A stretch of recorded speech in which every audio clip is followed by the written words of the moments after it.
So me and my girlfriend have been together for about a year now. It's been a big adjustment, but I think we've done well so far. I had 2 kids before her and she isn't used to kids, but I think she's doing well and I think my kids really like her. I'm a widower. My wife passed away a few years ago from cancer. It definitely hit me like a truck and took me a while to recover from. It took me a really long while to get back out there, but I eventually did a few years ago. My daughter is 13. She is in middle school now and is obviously growing. So usually on Thursdays after I drop off my kid and I do some chores, me and my girlfriend usually have a lunch date. Just so you know, this is not at all something that happens all the time. I try my best to be both mom and dad, but I'm still figuring it out. Lately my daughter been moody and very emotional.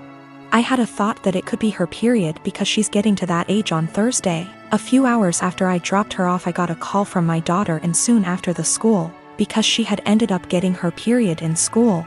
She was really upset and crying, and she said that she was really embarrassed. I quickly went to go pick her up and shot my girlfriend a text that I couldn't make it and had to go pick up my daughter. I was low-key freaking out, and that's why I was pretty brief, so I rushed over there really quickly to go pick her up. She was in tears. I brought her home. She got cleaned up. My girlfriend came home while she was in the shower and I explained the situation, but she was still mad. I really wasn't expecting her to be mad. I don't really feel that I stood her up. I still sent her a text. It was really just under heat of the moment and I was really focused on one thing, and it was an honest mistake. She lost it on me, saying that it was a move to leave her hanging like that and not even answer the phone when she was calling her to see why I set her up. I never received a call from her. If she did, I triple-checked. I said I apologize for that, but I was in a rush to go to the store before I went to go pick up my daughter and I was just focused on one thing. She said that it wasn't an excuse to stand her up. She said that it was just a period. The school gets her a change of clothes and a pad, they have it there, and it wasn't an excuse to be so disrespectful because she was taken care of. I tried saying that she probably just wanted to be in the comfort of her own home and she was really embarrassed, so I should go pick her up. She's still really upset at me, but I really don't get why, given the circumstances. I feel like this was justified. Then I stopped arguing with her to go check on my daughter because she was out of the shower. Me and her talked and everything, and now she's okay. My husband Derek and I have been married for 3 years, together for 7 total. Several years ago, about 6 now, I guess, I worked closely with a male coworker, Paul, that Derek was never fond of. Paul and I never had an inappropriate relationship. Derek's jealousy wasn't completely out of nowhere. I get why he felt that way. Those couple years were a perfect storm of relationship stress. I was working long hours. We were living apart after trying and failing to move in together. Our relationship was still fairly new. And then you add in a handsome coworker I had to spend long hours with and saw more than my boyfriend at the time. Paul was the source of several fights. Again, we never did anything that wasn't completely kosher. Eventually I told Derek he needed to trust me and get over it, or we were going to have to break up. He said he would stop worrying, and for the most part things were good. When Paul transferred out of state a few months later, things were really good. There were no worries at all, and our relationship has been amazingly strong ever since. This last weekend, my husband went out with a couple friends to some bars and a football game. When he came home, he was pretty wasted. We talked for a bit, and he mentioned how a friend of his had told him that he broke up with his girlfriend because she cheated on him. I commented on how that was a bummer and good for him for finding out before they got too serious. Derek, however, had a different take on it. He said it was a shame because they had seemed like a good couple, and if they really loved each other, his friend could move past the cheating. Just like he had with me. At first I thought my husband was admitting to cheating on me, and asked him what he meant. He told me he always knew that Paul and I had slept together at least once all those years ago. But he knew I was the one for him and forgave me. I told Derek that I had never so much as even hugged Paul, except maybe at his going away party, let alone slept with him. Derek sort of just patted me on the arm, said of course, and passed out. The next morning I asked him about the conversation and he said it was okay, he had forgiven me, it wasn't even an issue. I again stressed that I had never cheated on him with anybody and I needed him to believe me. He sort of did the same. Of course you didn't, babe wink thing again and went to work. Every time I've tried to talk to him since, he won't hear me out. I'm this close to losing it with him. I need him to know that I never cheated, and I'm hurt that he thinks I would do something like that. What do I do? Do I just let him have this since it's not really hurting anything, or what? I don't want my own husband to think so little of me that he thinks I would cheat. That's not who I am. My husband and I have been married for 3 years now. I have a daughter, 15 years old, and he has a son, 24 years old. I am friendly with my stepson, but we aren't close. He has a biological mother who is a perfectly fine woman. I'm not here to take the role of his mom. My late husband, my daughter's father, died when my daughter was 6. We both contributed to her college fund. My daughter's paternal grandparents have also contributed a large amount. Right now, the fund has about $180,000. My daughter is extremely bright, and I'm not just saying that because I'm her mom. I truly believe she has the capacity to go to an Ivy League school, and her teachers have said she has the potential as well. And I don't want costs to hold her back. Our income would be too high to get any meaningful financial aid. And while there are a few merit-based scholarships out there that she will be applying to, we don't want to put all our eggs in one basket and hope she gets it when it's so competitive.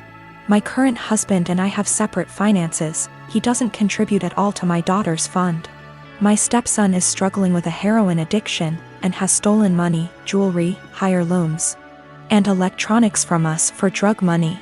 I understand that addiction is a disease, and I personally paid for an outpatient detox for him, which cost $1,000, which failed. His father then paid for an outpatient rehab program, which cost $6,500, which also didn't work because he barely showed up. He promised us he'd do better next time and he needed another chance. So I split the cost of another $6,500 outpatient rehab program with my husband, which seemed to work during program, but he relapsed as soon as he got out of it. I have spent so much money, time, and energy and it hasn't helped at all. My husband and my stepson want to try a 60-day inpatient rehab program, which will cost $30,000. I had absolutely no idea where they were supposed to get the money for that, considering the thousands and thousands of dollars that were already spent, and the fact that we no longer had anything of value in our house. They want to use my daughter's college fund, which to me is absolutely off limits. I feel like it's completely unfair to my daughter to punish her for my stepson's addiction. Unfair to my late husband and his parents, but frankly, I don't think spending $30,000 will work. My husband thinks I'm an asshole because I'm prioritizing my daughter's education over his son's life. And he believes medical needs come first. He then asked my daughter if she'd be willing to use $30,000 from her fund to pay for her stepbrother's rehab. And she got very quiet and did not answer. He then got very upset with her and said she was being selfish. My daughter later told me that she didn't want to give her stepbrother the money, but she felt so guilty. And I am furious at my husband for emotionally guilt-tripping my daughter like that. I am a 35-year-old female, a musician, playing gigs and at an orchestra as a violinist. Rehearsals just resumed, so orchestra is my main source of income ATM. My sister, she's 26, is a social worker, working 3 days a week, so minimal income, but she adores her job. I live in a small 2-bedroom apartment, both rooms around 9-10 square meters. Using the second room as a practice room / storage for my instruments, 3 violins, 2 guitars, a digital piano, a small drum kit, and other stuff. 4 months ago my sister broke up with her BF and I offered her my spare room, temporarily. I moved most of my stuff to the living room so I could fit a small bed in there. Sis moved in, but she asked me to move more stuff to the living room. I moved pretty much everything sans the piano, to the point where the living room became uninhabitable. Then she started complaining about my violin playing, saying it gave her headaches. I told her I couldn't stop the daily practice without risking my only steady income. The arguments got worse. She told me to play only when she wasn't home, but with her work schedule I couldn't afford that. I tried switching to the electric violin, but even that can be pretty loud, so it didn't help. Several times I reminded her this was only a temporary arrangement, but she didn't seem to hear me. 2 weeks ago I arrived home to finding my piano in the bathroom, near water and humidity. Because my sis needed the space for her new double bed. When I told her she can't SRSLY expect me to store my piano there, she said, "Yeah, you will just have to sell it, I guess." I got so mad I told her she has 7 days to leave, but she didn't take me seriously. For a week I only talked to her to remind her how much time she has left, but she always laughed it off, told me to stop acting like a crazy person. When the deadline came I boxed up all her stuff while she was at work, booked an Airbnb bedsit close by and drove her stuff there.